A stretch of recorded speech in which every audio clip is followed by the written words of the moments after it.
Hello and welcome. Depending on where you are, you will be listening to this talk probably on the last day or evening of 2025. As we approach the new year, 2026, and with all our hopes and aspirations for the year ahead.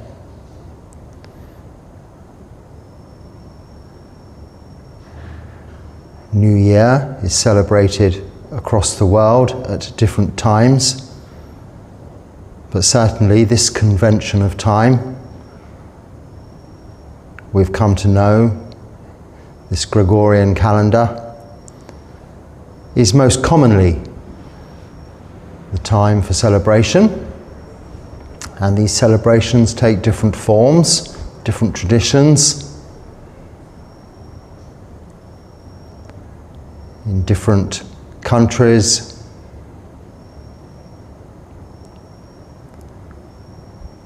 with different cultural influences. Just before I sat to talk, I checked the date on the calendar on the phone and saw, New Year's Eve. I'd better give that a mention. A time for New Year's resolutions, or in Buddhism, as we call adhitthana, determinations. We determine to either do something or not do something.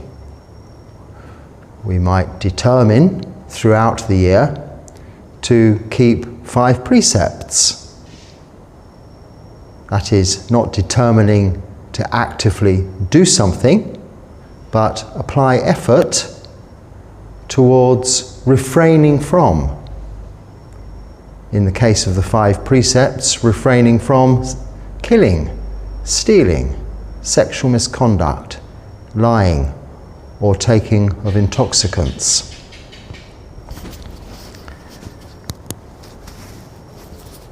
And not doing something might seem easier than doing something, but often that is not the case. Refraining from can be, for some, quite difficult when we're led by our habitual animalistic tendencies. And what are those? Again, in Buddhism, we have a word for this. The word is kilesa, or kilesas. They are the defilements of our mind, known as greed. Well, not known as, they actually are. Greed, hatred, and delusion. In the Pali language, lobha, dosa, moha. We can all understand greed, can't we? Our desire, our wanting, but more thirst, craving for something. Either to be, but it is also for something not to be the way it is. Which leads us to the second of the defilements, hatred. The defilement of aversion, not liking. Whether it's a situation, something we're experiencing, not to be as it is, but to be otherwise, or an individual, a person, personality, not to our liking. And then the third, delusion, which is far more difficult to identify, being the very nature of delusion, rather than pure ignorance, a lack of knowledge, a lack of intellectual information we've memorized, learned, stored, practiced, but a lack of application of that intellect, that knowledge, what we have learned, what we are practicing. Application in real terms. In other words, a term we use often or hear, common sense. Someone can be quite intelligent but have no common sense, being a common sense of what one is doing and how one is implying one's knowledge to their daily activities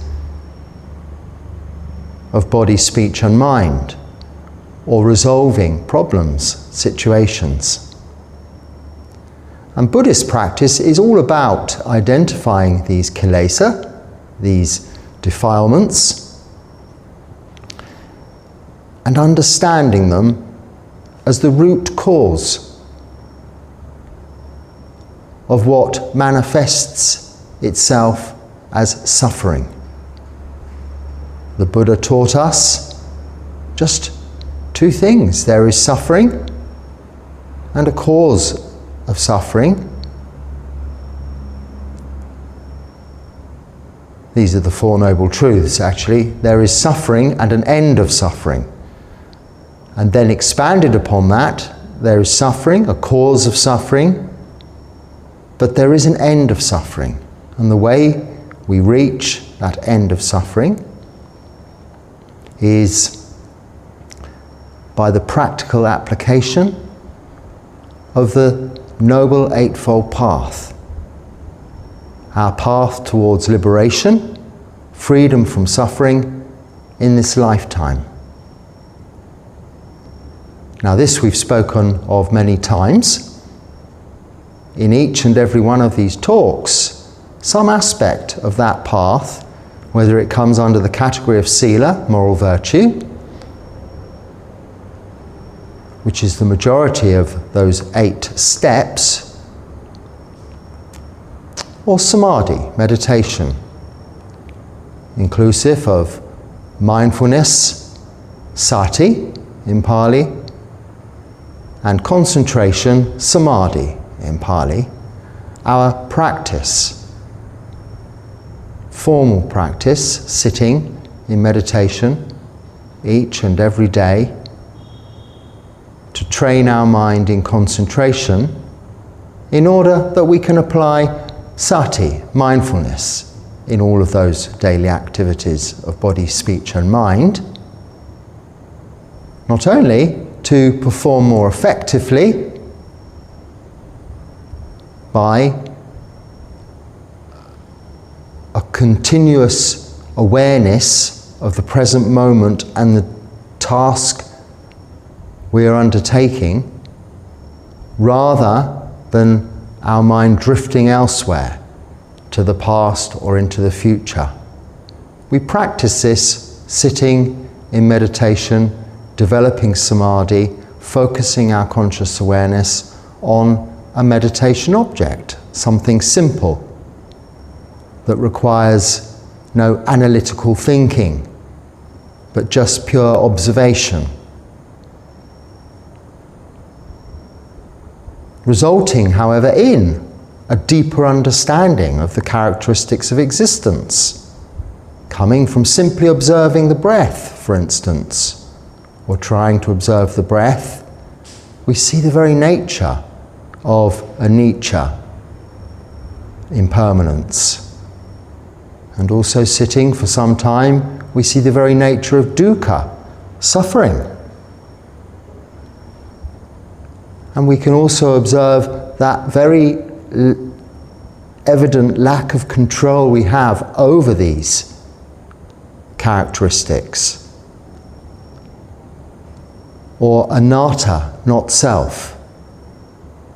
Even the lack of control we have over this physical body and this thinking brain can be seen clearly through this practice of sitting meditation, and then applied with that clear seeing clearly, a Pali word again, vipassana, that is often used to describe a meditation technique, but is more a quality we develop this quality of insight, vipassana, seeing clearly into those characteristics, is what enables us to focus our attention on what we're doing in the present moment more readily.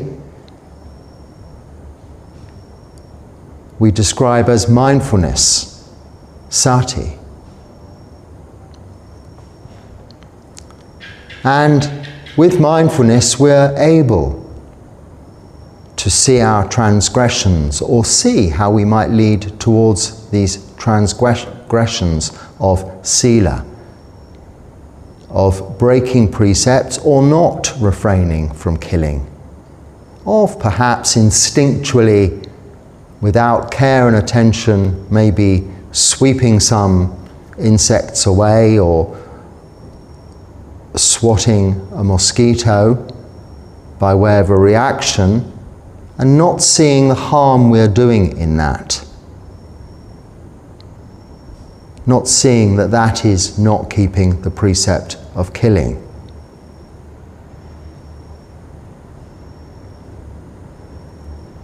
Taking some paper clips from work or some pens without permission, just assuming, well, there's an abundance and no one will miss these, is taking without it being offered or given. So those two key precepts are often considered as a little flexible in those minor issues, but from there, like with lying, even a slight exaggeration or a flexible approach to truth. These things can lead to greater transgressions. So it's the observation of the small that leads to the observance of the larger issues in our lives. So before I sat and checked the calendar, before I sat to talk to you, I, as on every occasion, was sweeping. Firstly, I sweep the inside of my kuti, sweeping the dust, the sand that gets walked in. My kuti is my little hut, little house where I live. It's just a one room, well, slightly two rooms. It's slightly divided to make a washroom within itself, which is just a tap on the wall and a hole in the ground. I'll let your imagination work out what they're for. And then 4 simple walls and a concrete floor, which you've all seen on previous videos where I used to talk from and have morning puja in.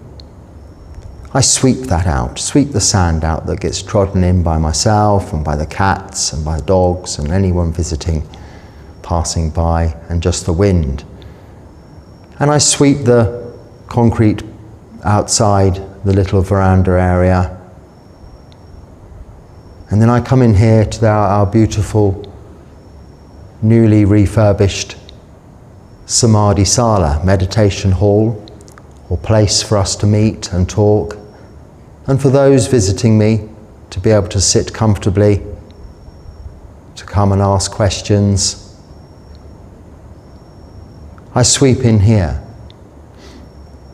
And why do I do that? Why do we do that? You're not going to see that, not on the camera. You just see this small area. But I sweep all around, not the gardens and the leaves, because that is all taken care of. There's people who like to do that. I'd like to do it also. But if I do, people come, no, Bante, you let us do this. And they like to sweep all around.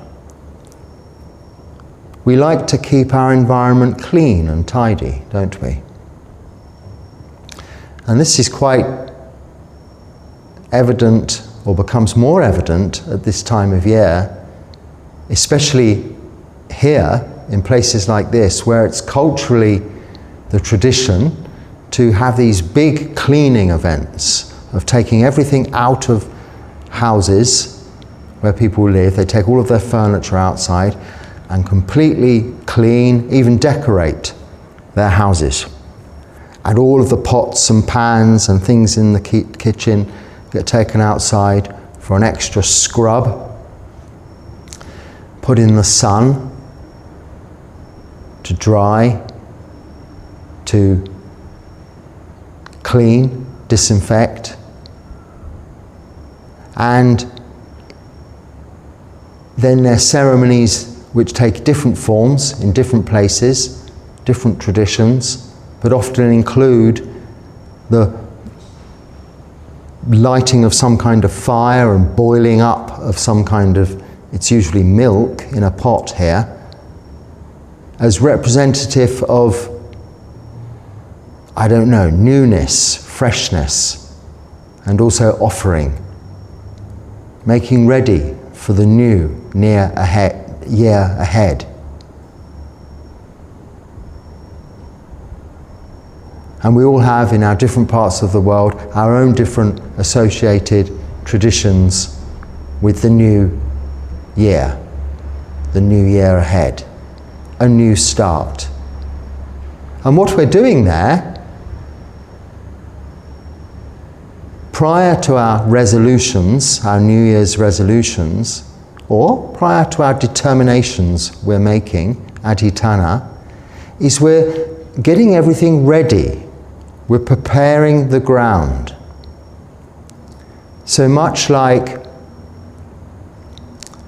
my sweeping the temple and even sweeping out my kuti and washroom before sitting and talking to you, I'm preparing the surroundings physically, but in the same sense, preparing my mind. It would make no difference whether I swept prior to talking to you or not, whether I lit incense or not. But I do this as physical activities, using mindfulness in those activities to really center one's attention on preparation. As is clear, I don't rehearse these talks or prepare in any way what I'm going to say, but the surroundings, I do. We do. Either in these traditional annual activities of spring cleaning, as they have it here, these big cleaning events prior to the new year,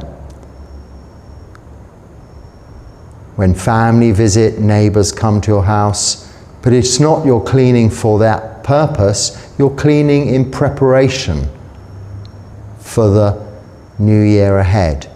We clean our surrounding area, and as far as we can see, prior to our activities of whatever they might be, devotional activities, or even other things we're doing.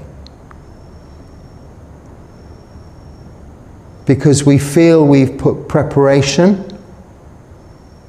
we've applied ourselves to setting the ground, the environment, building the foundations for whatever it is we're going to be doing.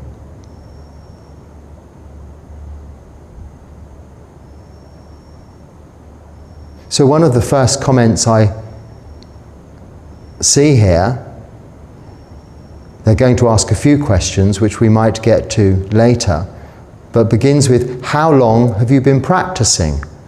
That is asking me, how long have I been practicing in terms of how long have I been practicing Buddhism?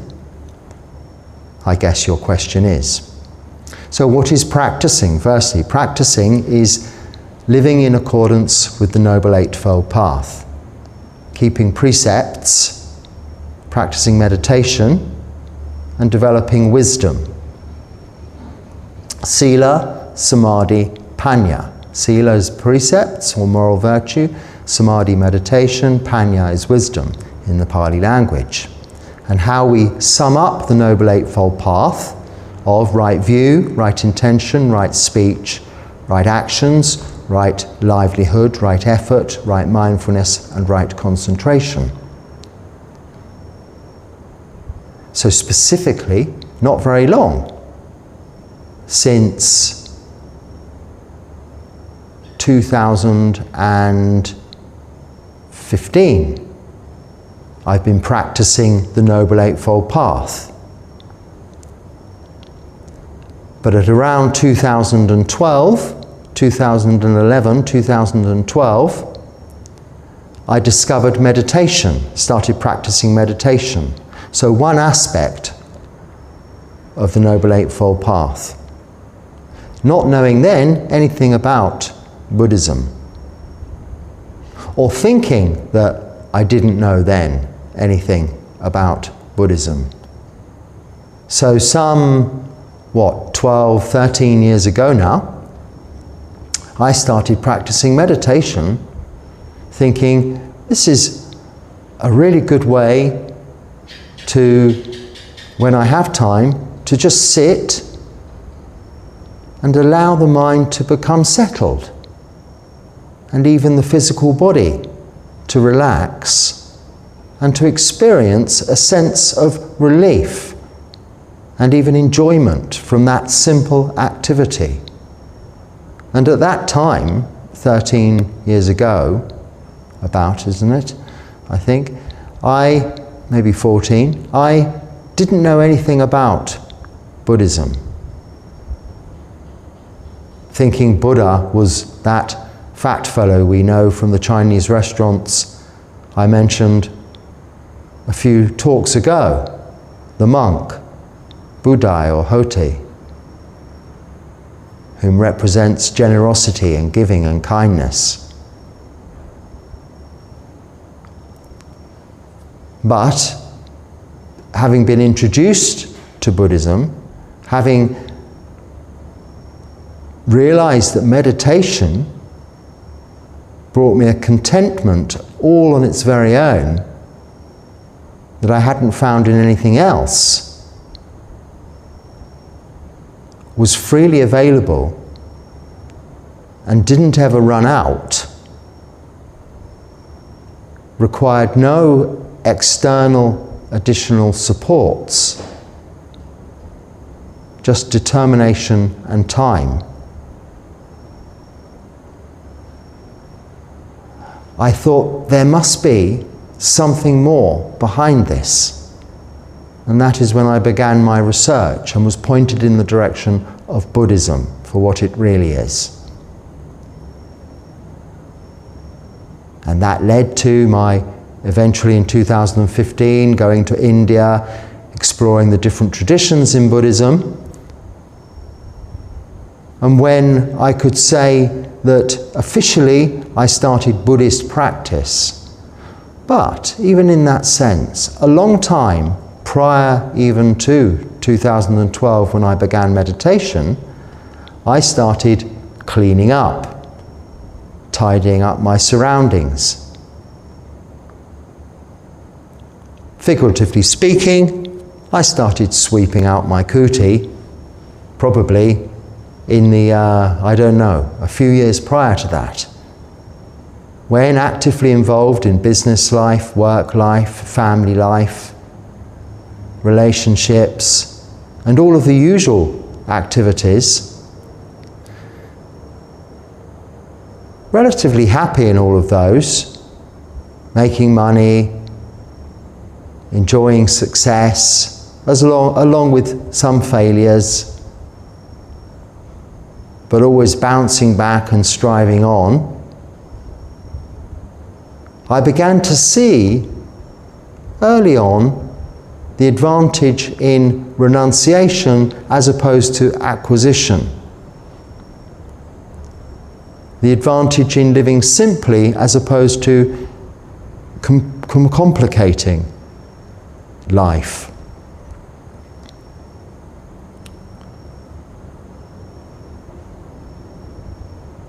Brought about largely through originally beginning at first when I first began to live alone, living in solitude when children had grown up, relationships had broken down, and I found myself alone, at first this was difficult. But I got used to it. Having realized that, perhaps going into other relationships, establishing new family environments was perhaps not the way forward. As I'd done that previously and it hadn't worked, now was the time to stay as I was, alone, and see what happens. So in essence, that was a beginning of practice, without adding any labels to it. I also at that time chose to stop or reduce the taking of intoxicants, and eventually completely stop taking intoxicants, or drinking or smoking, giving those things up, which saved a considerable amount of money and time. Time not only in doing those activities, but working to afford those activities. So I was able to reduce the amount of time I spent working and increase the amount of time I could meditate. And having discovered newly Buddhism, and being, I would say, anti-religious and not attracted to the religion of Buddhism, but attracted to it as a way of life, as a philosophy, and then having subsequently met monks living that way of life, living the ultimate path towards liberation by renouncing worldly life completely, something sparked an interest in me that I'd never felt before. Wow, there is an alternative way. You can just throw away the suits, the shoes, the hair. You don't need the houses, the cars, the friends, the relationships. There are friends we call kalyanamita, wise friends or noble friends, other people practicing what we call Buddhism, this Noble Eightfold Path, whom we can associate with without having to compete in what we look like, how much we can achieve, or how much money we have, or what nice food we can produce. There's no friction, no competitiveness whatsoever, just an ease which settles the mind and the body. You're at ease, relaxed. And through these associations, I soon found that was the refuge. What I'd stumbled upon was refuge, that we know as refuge in the Triple Gem, refuge in the Buddha, not as a god or something to pray to and worship, but as a teacher. The Dharma, his teachings, but also all experiences we come across, all we see, hear, smell, taste, touch, think about in this existence, phenomena, is Dharma, because all that teaches us. And the Sangha, which was strange and mystical and new to me at that time, was one of the biggest lessons, because it was the living example in this form that I've now taken myself, representing that lineage we can trace back to the time of the Buddha, 2,570 years ago. Of men and women who renounced worldly life, the household life, to dedicate their lives entirely to this practice. So, a long time before I knew I was practicing Buddhism, I was sweeping, I was cleaning, I was preparing for a new life ahead. As we do at this time of year, cleaning, sweeping, preparing for the new year ahead. But why particularly? Because that is supportive of any determinations or resolutions we might be making. Because it is the bedrock. It is the foundation. Sila, moral virtue, we say, is the foundation to our practice. Without that, we are unable to practice samadhi. We're unable to meditate. If we're concerned about what we may have done in the past, acts of body, speech and mind that may not have been in accordance with keeping of precepts, refraining from killing, stealing, sexual misconduct, lying, or taking of intoxicants, will affect our ability to remain in the present moment with our conscious awareness focused on a meditation object. So it is that foundation, it is that bedrock. Now, bedrock, this is on a side, we're at the moment creating a independent water supply for my kuti, my simple living quarters, because we need water, and it's been the wet, rainy season for a long time here, but soon it will become very hot and very dry. So the trees, the plants need watering, I need watering, I need washing, my kuti needs washing, my robes need washing. So this requires a lot of water, and we've been currently relying on being connected to a neighbouring property, and as generous as that is of them, it's only appropriate that as I've been here for some time and hope to remain here for a lot longer, and for others to be here, generations to come, we need our own independent water supply.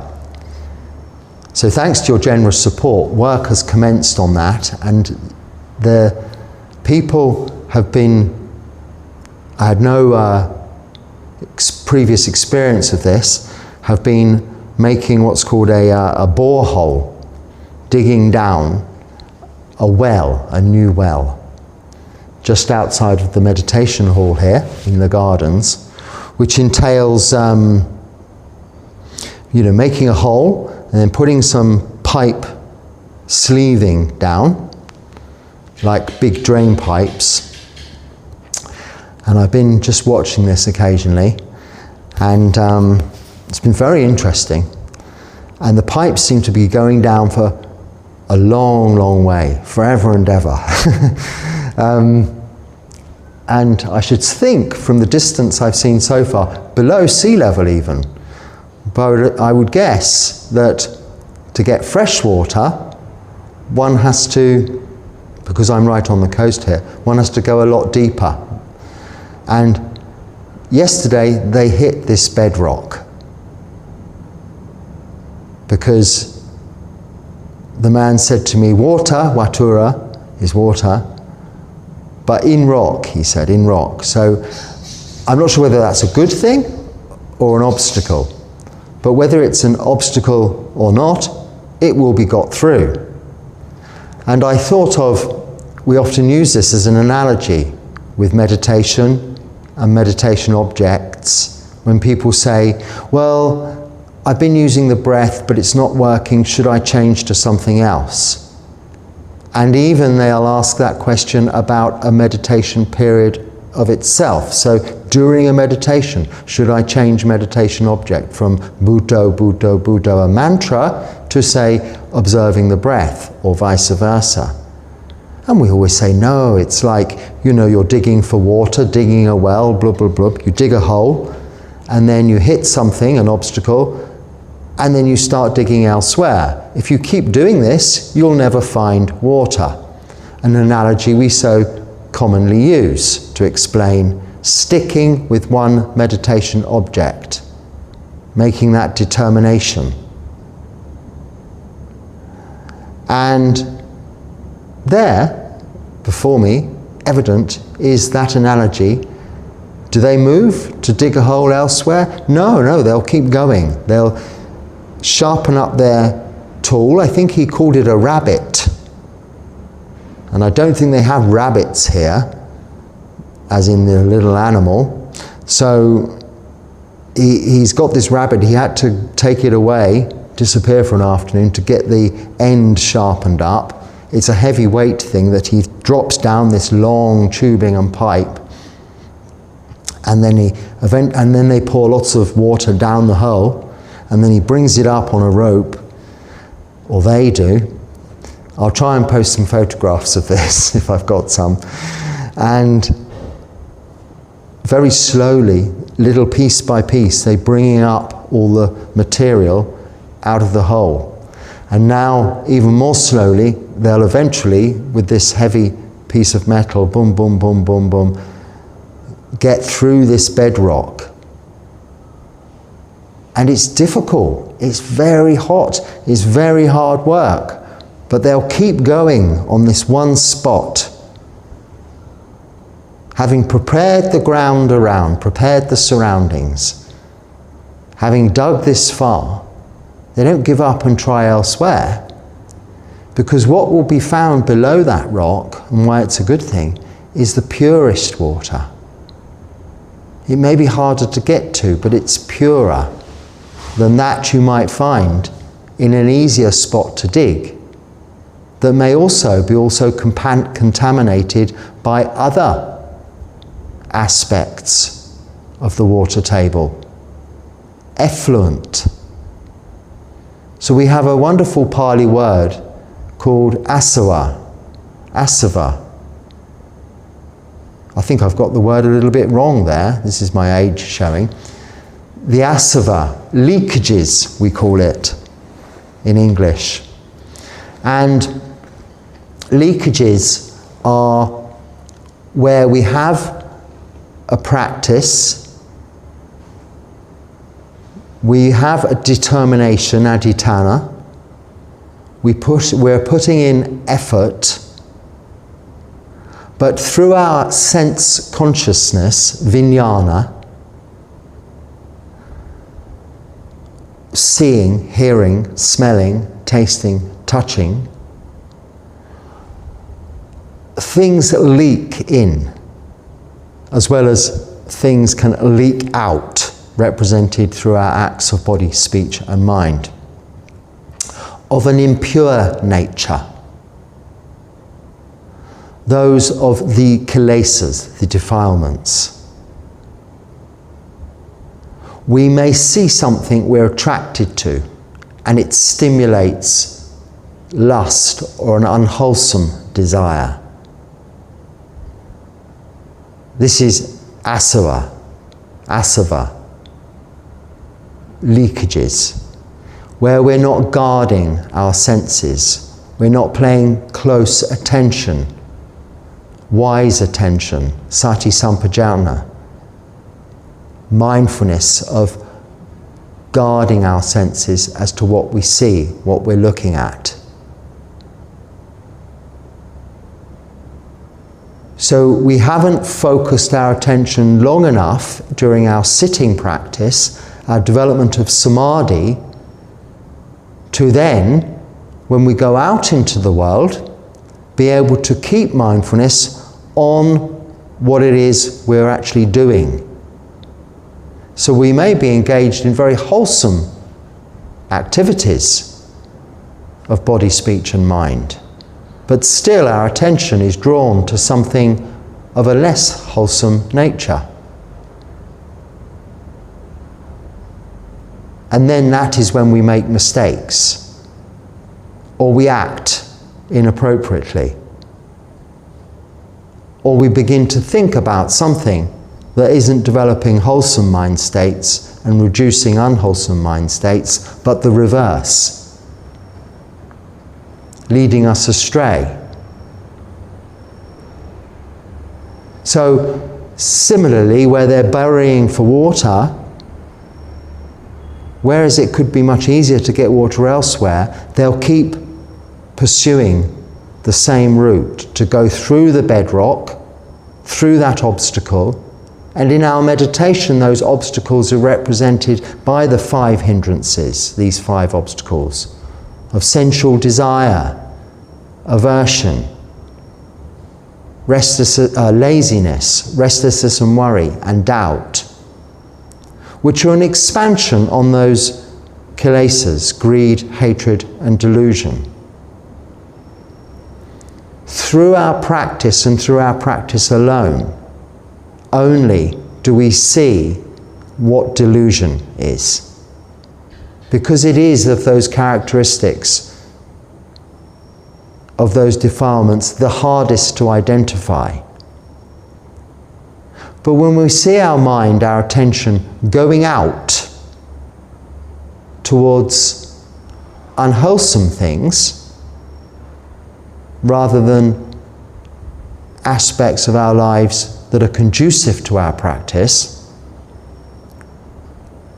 our keeping of precepts, our practice of meditation, our development of wisdom, then we can see it as a result of not seeing clearly where in that what might be of an appealing nature at first, a pleasant sight that attracts our attention, that is just asava, leakage, and only results in suffering. Because whatever it is that attracts us, we have known, we have learned from our experience, is going to be impermanent. It will cost something, either in money or in time or in effort. It will run out, it will come to an end, it is impermanent. And ultimately, therefore, unsatisfactory. It is out of our control. Whereas what we have found in meditation is endless. Even to our final days on our deathbed, if we've practiced meditation throughout our lives, or for a good part, a good long time, leading towards our final moments, we will have that ability to remain focused on what we have, our breath until our last breath, and guarding our senses, be less attracted or even averse to other experiences like pain, like suffering at that time, but be able to focus and draw on the clarity we've developed, extinguishing, eradicating that delusion through this understanding of anicca, dukkha, anatta. Being able to eradicate greed, hatred and delusion. That is breaking through this bedrock into the pure water below, which is ultimately an endless resource or a sustainable resource, continually renewed by the cycle of nature, as is this, in this physical representation used by this analogy. Constantly renew, a renewable resource. Each rainy season the water table is building up and then reducing and building up and reducing and building up and reducing. But sustaining that supply of pure water. But to get there requires a huge amount of determination and effort. To break through the bedrock to the pure water, which in the next few days I will look with anticipation to hope they will do.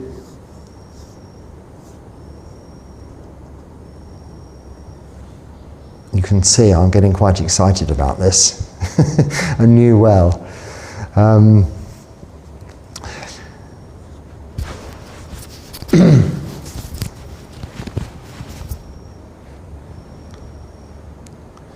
that is our practice. But it firstly is so dependent on preparation.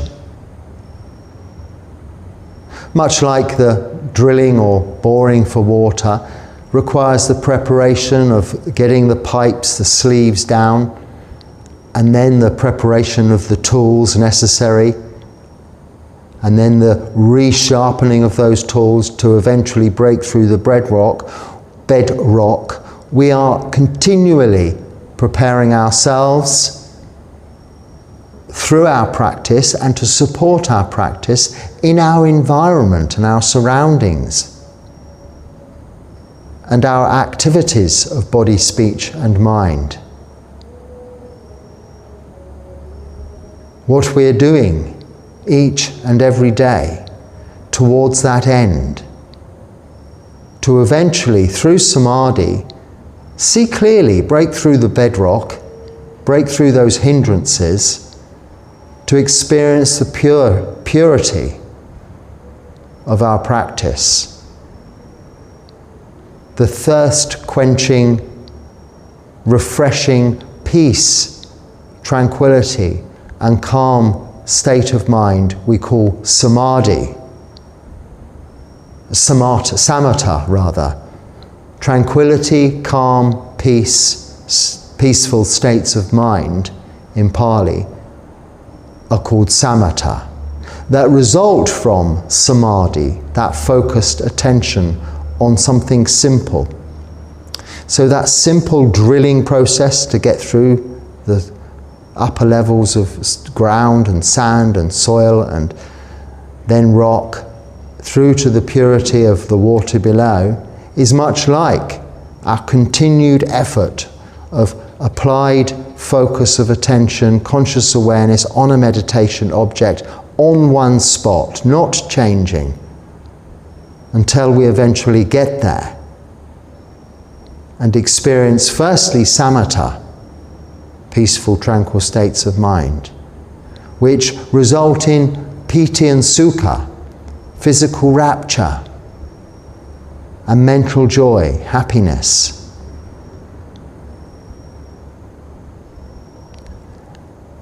That are so pleasant, they are experiences we can attach to, can cling to.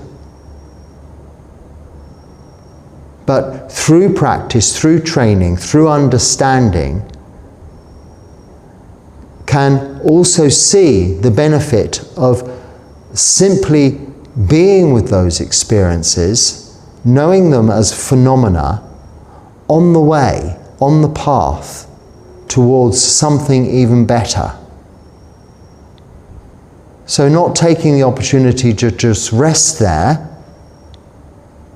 but to continue with that determined effort to keep our attention on the meditation object and break through to a pure abode, a clarity of seeing but an experience of emptiness. Sunyata is the Pali word. Not emptiness as in a container, a contained emptiness, an empty vessel, but of no containment, no walls, no barriers, infinite spaciousness.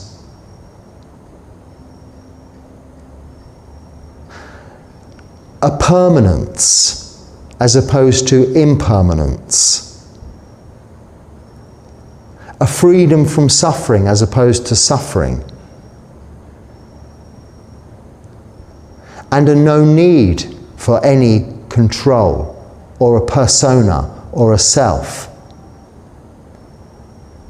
Just a pure, not conscious awareness coming from seeing, hearing, smelling, tasting, touching and thinking, but just knowing, a pure knowing of infinite spaciousness. Like the seemingly infinite resource of pure water, a long, long, long way below us, and seemingly so far away as being unable to be reachable. Our practice brings something into what is reachable, if we prepare the ground beforehand. If we sweep out the kuti, sweep the floors of our minds. So how is your practice going? How are you managing to keep precepts? These are questions we should be asking ourselves. Before we approach the new year, without dwelling on incidents, but generally speaking, over this past year, how have I kept precepts? Over these past months, how have I kept those precepts? Over these past days, even hours, minutes, am I keeping those precepts? And making then the determination into the future to keep those precepts to the best of one's abilities, being that that is the foundation on which you're building your practice. These are our foundations on which we're building our practice into the future. To support that adhitthana, that determination or the resolutions you might be making into the new year. Not only by just the physical cleaning and supporting our practice by that in our surroundings, which does help, and if you look around you, what do you see? Is your environment that part of which you have control over? Is it tidy? Is it organized? Is it simple? If you look around and you see clutter, dust, or piles of things you don't need but that you've accumulated, that is a distraction in your life that is unnecessary. That is where we tidy up, we clean up our immediate surroundings that are appropriate to do, that we are responsible for, and maintain that environment. That is maintaining our supportive conditions for our practice. So whether we've been practicing for 13, 14 years, or 10 or 11 years that I've been practicing Buddhism in terms of the Noble Eightfold Path,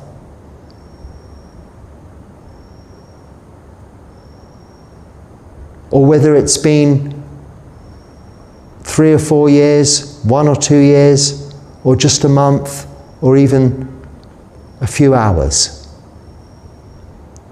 What it is we're practicing is the same. From day one until the day we die, we're all subject to aging, sickness, and death. That is inevitable. The more opportunity we make for ourselves between now and ultimately death, to practice, to sweep out our cooties of our minds, to clean up, to tidy, to prepare, the better positioned we will be to experience aging, sickness and death, but not only that, to even appreciate and enjoy that transition. If we have prepared, we have made our bodies ready for that process, which is only natural but inevitable, there will be less physical suffering, and as a result of which, less mental suffering. But by preparing our minds, detaching ourselves from that which is impermanent, unsatisfactory, and out of our control, we can become free from suffering. But that requires the determination and effort to break through that bedrock and get to the pure water, the sunyata of practice, during this lifetime, which each and every one of us is able to do and has that opportunity.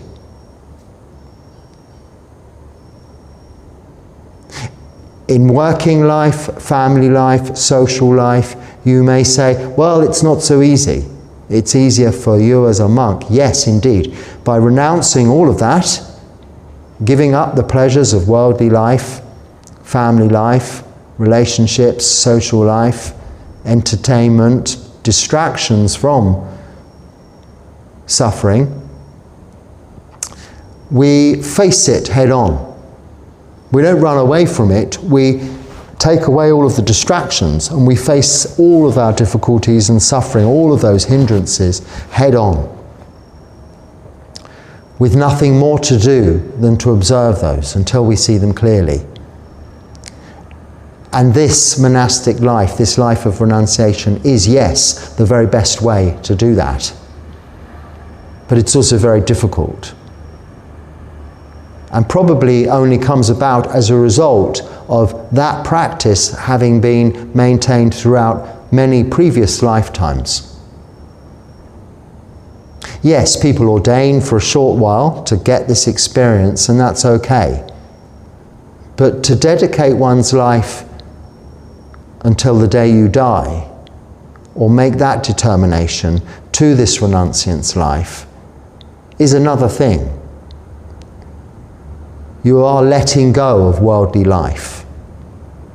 And that in itself is a major breakthrough towards eradicating greed, hatred, and delusion. Because you have no other choice than to just work on eradicating greed, hatred, and delusion, as you've renounced all other distractions and aspects of worldly life. But in lay life, that we call worldly life, you can still dedicate so much time that is otherwise wasted in distraction, in entertainment, idle chit-chat, useless conversation, hours of watching news or not news, as the case may be, which doesn't help but only clutters the mind, can all be put down and exchanged for just meditation, giving you that clarity, that insight, that clear seeing, vipassana quality. But also such an enjoyable experience of samatha leading to piti and sukha, which will naturally progress through that deeply absorbed state of meditation into far more insightful and progressive steps towards that final liberation of freedom from suffering and no future rebirth. It's all there and up to you. It's all what we have. It's up to us. Each and every day. Beginning with preparation. Clearing the decks. Look around you. Is everything tidy? If it isn't, then your mind. If your surroundings are cluttered, that which is within your control, then it's only indicative of how your mind is.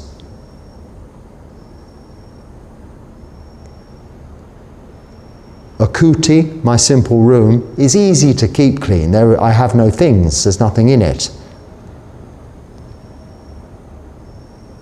But that's out of choice. People are continually giving me things, offering me things, which I am grateful to receive, and then very happy to be able to then give to other people. My way of dana. Because I don't need anything. 4 bare walls and a bare floor are enough. Anything else is clutter, physical clutter, and represents a cluttered mind. In here, the Samadhi Sala, we keep it simple.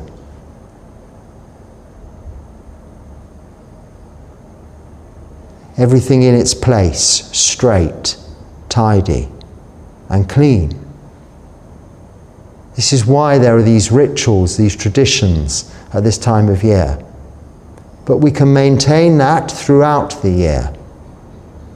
Keeping the decks clean. These analogies coming from maritime shipping and so on, of keeping the decks clean and all of this, are for practical purposes.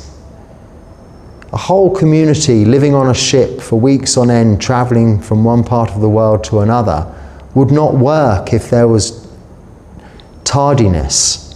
Everything has to be in its right place, meticulously maintained, cleaned, looked after. Rubbish disposed of carefully, but disposed of, got rid of,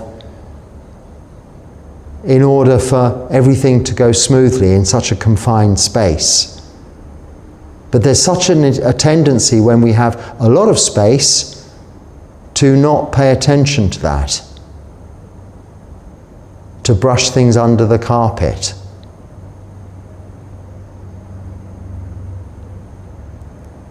But that is the defilements, brushing it under the carpet, isn't it? Manifesting themselves physically. That is delusion, the carpet itself. So we either take away the carpets, or we clean the carpets and we clean underneath the carpets. We clean behind the Buddha Rupa, the back of the Buddha Rupa. No one can see that, but we do that because it's cleaning our minds.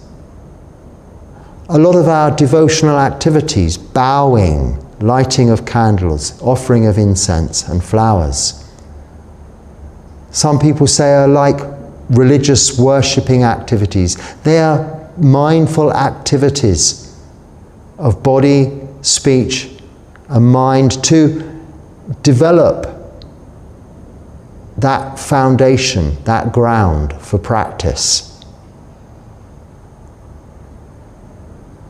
Rather than a superstitious rite or ritual to bring good fortune, they are immediate acts, physical acts, to develop mindfulness, or develop with mindfulness, a clean and tidy, peaceful, but also attractive, beautiful environment to practice, to develop concentration, focus.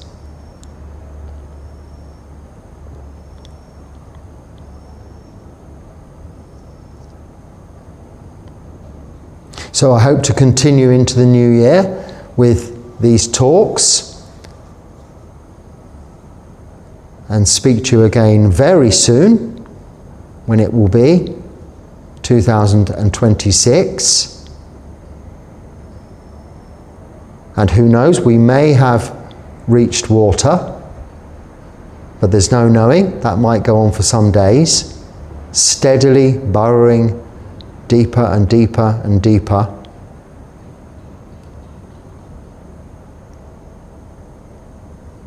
As we do steadily with our practice. And as we remind ourselves on every Uposatha day, every full moon, every new moon, that time marches relentlessly forward, marches relentlessly on. How well are we spending that time? Another year has passed, another conventional marker of time, but very significant and common throughout the world. So a poignant moment to reflect upon how well have we been spending that time. Not to dwell on, but to just redetermine, adhitthana, to keep those precepts. If we keep the precepts, we practice meditation, everything else will follow. If the men out there keep pursuing with their rabbit borehole thing, they will get there. As too we will with our practice. You will with your practice. So look around you. Is it tidy? Is it clean? If not, clean up, tidy up. Are you keeping the precepts? If not, determined to keep them. Are you meditating? If not, meditate. That's all you have to do. And you will become enlightened. So if there's something useful there, please use it. If not, just let it go. And until next time, be happy and stay well. Sukhi Hotu.